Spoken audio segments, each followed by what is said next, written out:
नमस्कार प्रेक्षकांनो. ठरलं तर मग ह्या मालिकेच्या आजच्या रिव्ह्यूमध्ये आपण पाहणार आहोत. सायली आणि अर्जुन साक्षी शिकरेच्या घरी पोहोचतात. त्यांना आज येस नावाच्या पेंडंटचा तुकडा शोधायचा असतो आणि दोघंही तयारीला लागतात. तेव्हा साक्षीची रूम वरती आहे म्हणून सायली आणि अर्जुन वरच्या रूमकडे येतात. तिथे गेल्याबरोबर दोघंही आता हाताला हँडग्लोव्ज घालतात आणि कामाला लागतात.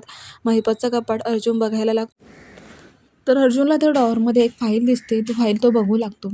तर सायलीसुद्धा आता साक्षीच्या कपाटाला हात लावते आणि तिथे आता आवर्सावर म्हणजेच काही वस्तू सापडते का त्या बघू लागते. दोघंही पूर्णपणे कामात लागतात. तर सायली वैतागून जाते कारण पुरावा सापडत नाही आणि बाकीच्याच वस्तू मिळत आहेत. पण इकडे अर्जुनला मात्र धक्काच बसतो कारण त्याच्या हातात पिस्तूल आलेली असते. तो विचार करतो की महिपत पिस्तूल पण वापरतो, बापरे.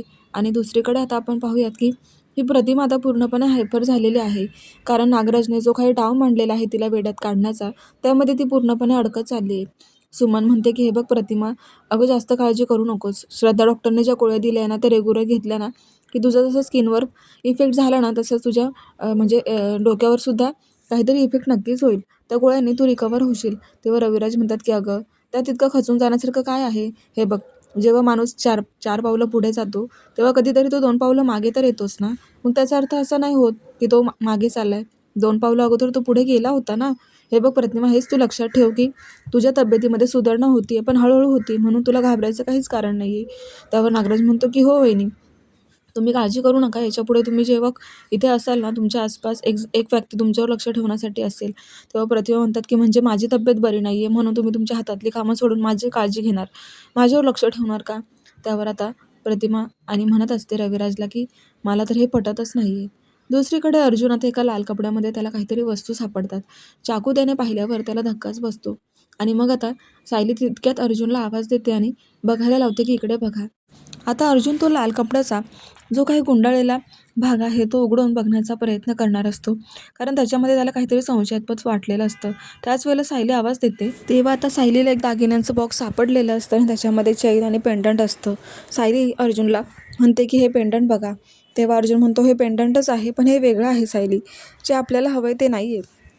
तेव्हा आता आपण एक एक करून बघायचं का, असं सायली अर्जुनला म्हणते आणि म्हणते की दोघंही ते एक्सपोला गेले आहेत. आज पहिल्यांदाच आपल्याला निवांत वेळ मिळाला आहे की जेणेकरून आपण एक एक वस्तू बारकाईने पाहू शकतो. त्याच वेळेला आता अर्जुनला एक लाल काठोडं कपाटात सापडतं म्हणून आता तो त्या कपड्याला हात लावून पाहण्याचा प्रयत्न करत असतो. त्याच वेळेला सायली आता म्हणत असते की 1 मिनटं अगोदर आपण बघूयात. म्हणून आता ते चैनीचा बॉक्स अर्जुन आणि सायली पाहू लागतात. त्या चैनीच्या बॉक्समध्ये भरपूर दागिने असतात पण त्यांना जे हवंय ते नेमकं नसतं. म्हणून आता पुन्हा सायली ते कपाटात ठेवून देते आणि आता अर्जुन परत तिकडे महिपतच्या उशीखाली इकडे तिकडे शोधू लागतो. तेव्हा आता सायलीला त्या कपाटाची चावी मिळते साक्षीच्या आणि मग आता ती चावी घेऊन खूपच खुश होते आणि ते कपाट उघडते. दुसरीकडे इकडे साक्षी आणि तन्वी दोघेही गप्पा मारत असतात आणि प्रतापरावने त्यांना पाहिलेलं असतं. प्रतापरावांनी साक्षी आणि तन्वीला रंगेहात पकडलेलं असतं आणि ते जाबच विचारू लागतात की काय गं तन्वी, कोणाबरोबर बोलतेस तू. त्या महिपत शिकरेच्या मुलीबरोबर, ज्या माणसामुळे आपल्याला घराला इतका त्रास झालाय त्याच्याबरोबर बोलत आहेस का तू, आणि तुला शोभतं का. तेव्हा कल्पना आणि अश्विन पण तिथे येतात आणि मग आता साक्षी म्हणते की ओ गॉड, एकदा काय मदत केली नाही तर लगेच आता आयुष्यभर तेच ऐकावं लागणार आहे वाटतं. आणि म्हणूनच आता प्रतापराव म्हणतात की दे ना साक्षी. तन्वी, माझ्या प्रश्नाचं उत्तर दे, तू ह्या मुलीबरोबर बोलत होतीस त्याचं काय. तेव्हा तन्वी म्हणते की नाही हो बाबा, मी तर कोर्टामध्ये शपथ घेतली होती की ह्या मुलीशी मी परत बोलणार नाही. पण काय आहे ना, आता समोर आली आहे म्हटल्यावर 2 शब्द तर बोलायलाच पाहिजे ना. तेव्हा प्रतापराव म्हणतात की हो का, तुमच्यामध्ये एवढं घट्ट नातं आहे, घट्ट मैत्रीचं नातं आहे, ते दिसलंय मला. हाय बाय काय टाळ्या देताय का एकमेकींना, हसताय काय कधीपासून.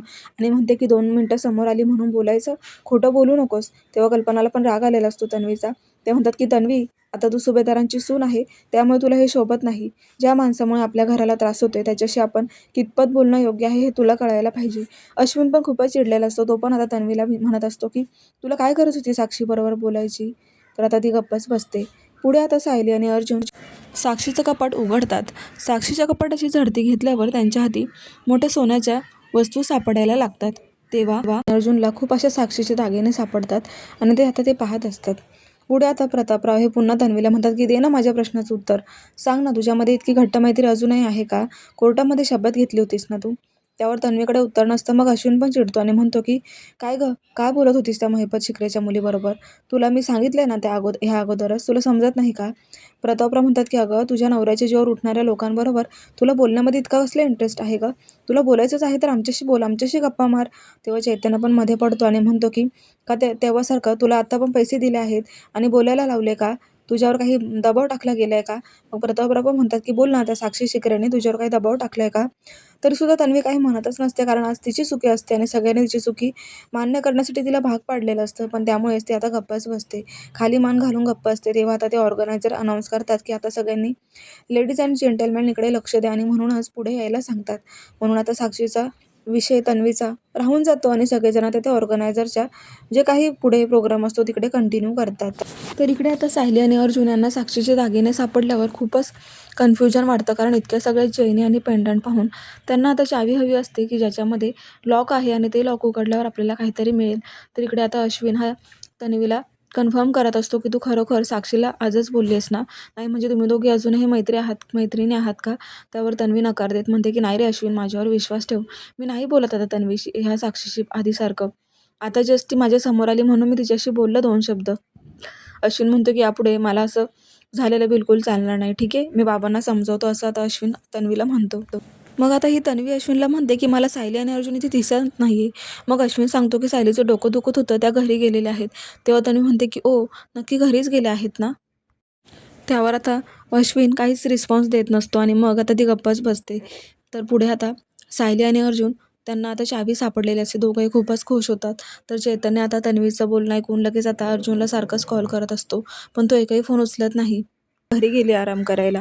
आता ह्या दोघांचंही बोलणं चैतन्य ऐकून घेतो आणि लगेच आता तो अर्जुनला फोन करायला लागतो, जेणेकरून आता तन्वीच्या लक्षात आले की सायली आणि अर्जुन इथे नाही आहेत.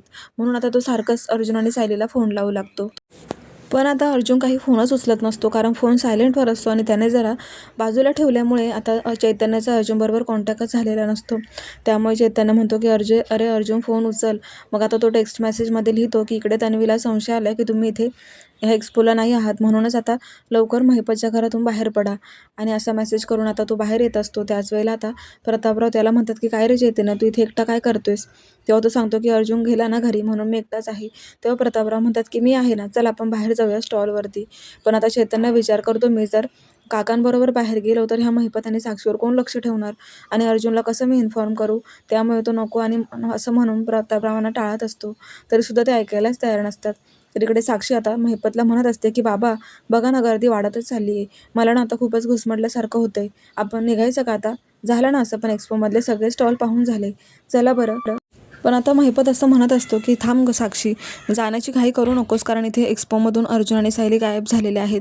तेव्हा ते कुठे आहे त्याचा शोध घ्यायला नको का आपल्याला? मग आता साक्षी म्हणते विचार ना त्या तन्वीला बाबा, तन्वीला माहीत असतं. मग आता महिपत म्हणतो की तिला फोन करून सांगतो मी. आणि मग आता ते तन्वीला फोन करून सांगतात की इथे सायली आणि अर्जुन दिसत नाही, तेव्हा लवकरात लवकर रिपोर्ट सांग. ते कुठे आहेत हे कळायलाच पाहिजे, नक्की त्यांचा प्लॅन तरी काय आहे? पण आता इकडे चैतन्य हा प्रतापरावांबरोबर बोलत असतानाच साक्षी आणि महिपत हे बाहेरही आलेले असतात आणि ते गाडीत बसतात. चैतन्याचं लक्षच नसतं आणि थोड्या वेळाने जेव्हा गाडी स्टार्ट होते तेव्हा त्याच्या लक्षात येतं की महिपत आणि साक्षी इथे एक्स्पोला नाही आहेत. म्हणून तोही बाहेर येतो. तेव्हा त्याच्या लक्षात येतं की ह्या गाडीमध्ये महिपत आणि साक्षी निघालेली आहेत घरी जायला.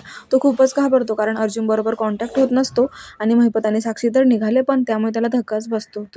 चैतन्य खूपच घाबरतो आणि परत आता अर्जुनला कॉल करू लागतो, पण अर्जुनचा फोन काही हातात नसल्यामुळे त्यांचा कॉन्टॅक्टच होत नसतो. मग तर आता चैतन्य खूपच उदास होतो, कारण त्याचं बोलणंच होत नसतं अर्जुन बरोबर. इकडे आता अर्जुन आणि सायली पूर्ण वेळ कपाटं शोधत असतात.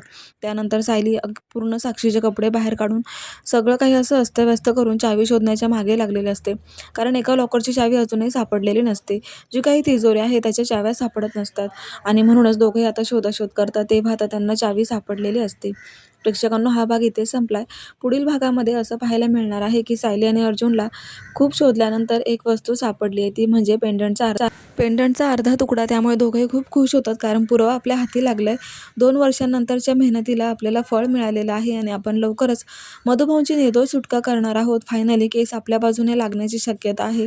त्यामुळे दोघेही खूप खुश होतात. आता पाहूयात पुढे काय काय होणार ते. धन्यवाद.